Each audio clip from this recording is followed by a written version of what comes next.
তিরমিজি শরীফের 1074 নম্বর হাদিস, মুসনাদে আহমদের 6582 নম্বর হাদিস। আব্দুল্লাহ ইবনে আমর রাদিয়াল্লাহু তাআলা আনহু বর্ণনা করেন, عن عبد الله بن عمرو رضي الله عنه قال قال النبي صلى الله عليه وسلم ما من مسلم يموت يوم الجمعة أو ليلة الجمعة إلا وقاه الله فتنة القبر.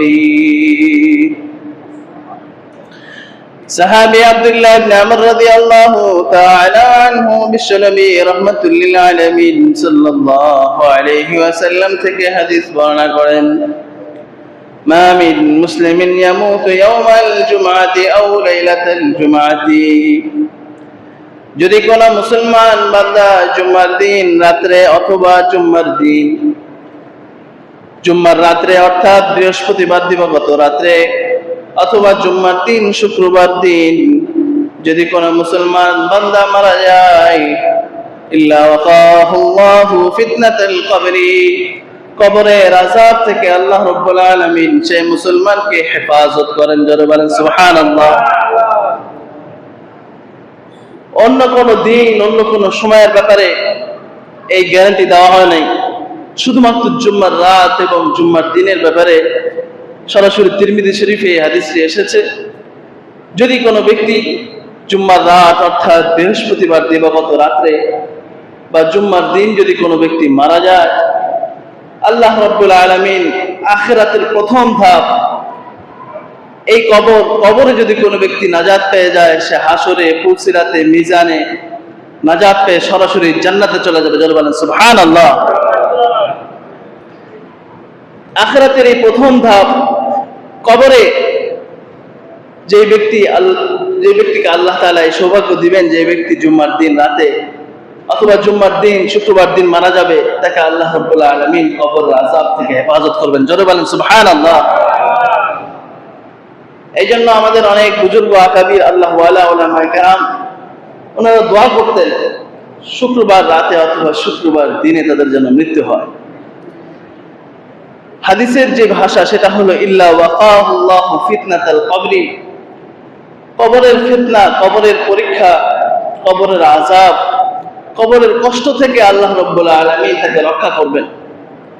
এই হাদিসের ব্যাখ্যায় মুহাদ্দিসিনে কেরাম বলেন, আপনারা সকলেই জানেন মানুষ যখন কবরে যায়, চাই সে মুসলমান হোক, কাফের হোক, হিন্দু হোক, খ্রিস্টান হোক, বৌদ্ধ হোক, নাস্তিক হোক, আস্তিক হোক, যে কোনো ধর্মের অনুসারী বা বিধর্মী বা কোনো ধর্মেই মানেন নাস্তিক হোক না কেন, কবরে যাওয়ার সাথে সাথে তার ইন্টারভিউ শুরু হয়ে যায়। জোরে বলেন ঠিক কিনা?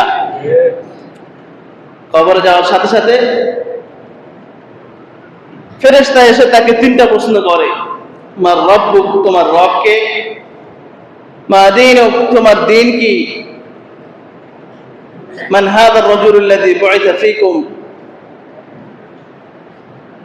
এই ব্যক্তিকে আল্লাহ রাসূল সাল্লাল্লাহু আলাইহি ওয়াসাল্লামকে দেখিয়ে বলা হয়, এই ব্যক্তিকে যাকে তোমাদের কাছে পাঠানো হয়েছে। ফেরেশতা এই তিনটা প্রশ্ন সমস্ত মানুষকে করে, যে ব্যক্তি সঠিক উত্তর দিতে পারে, হাদিস শরীফে এসেছে আল্লাহ রাব্বুল আলামিন বলেন, আলবিসুহু মিন লিবাসিল জান্নাহ, তাকে জান্নাতের পোশাক পরিধান করা। জোরে বলেন সুবহানাল্লাহ। আফরিশু লাহু মিন ফিরাশিল জান্নাহ, তার জন্য জান্নাতের বিছানা বিছিয়ে দাও। জোরে বলেন সুবহানাল্লাহ। তো মুহাদ্দিসিনে কেরাম বলেন, যদি কোনো ব্যক্তি শুক্রবার দিন অথবা শুক্রবার রাতে মারা যায়, তাহলে কবরে ফেরেশতারা তাকে এই তিনটা প্রশ্ন করবে না। জোরে বলেন সুবহানাল্লাহ। তার কারণ কি? কারণ হলো এই প্রশ্নগুলো মূলত করা হয় মুসলমান আর কাফের, নাফরমান, এদের মাঝে পার্থক্য করার জন্য। যে প্রশ্নের সঠিকভাবে উত্তর দিতে পারবে সে পাক্কা সাচ্চা মুসলমান। তো যাকে আল্লাহ রাব্বুল আলামিন, যে মুসলমান বান্দাকে আল্লাহ রাব্বুল আলামিন শুক্রবার দিন অথবা শুক্রবার রাতে মৃত্যুবরণ করার তৌফিক দিবেন, তাকে অলরেডি আল্লাহ তাআলা পাক্কা সচ্চা মুসলমান হিসাবে লিখে রেখেছেন। জোরে বলেন সুবহানাল্লাহ। প্রশ্নগুলো করা হতোই নির্ণয় করার জন্য যে সে মুসলমান না অন্য কিছু। যেহেতু আগে থেকেই সে নির্ধারিত হয়ে গেছে যে সে পাক্কা সচ্চা মুসলমান, এই জন্য তাকে এই কবরে প্রশ্নগুলোও করা হবে না। জোরে বলেন আল্লাহু আকবার। আল্লাহ রাব্বুল আলামিন আমাদেরকে শুক্রবার দিন অথবা রাতে ইন্তেকাল করার মতো ফজিলত অর্জন করার তৌফিক দান করুন। জোরে বলেন আমিন।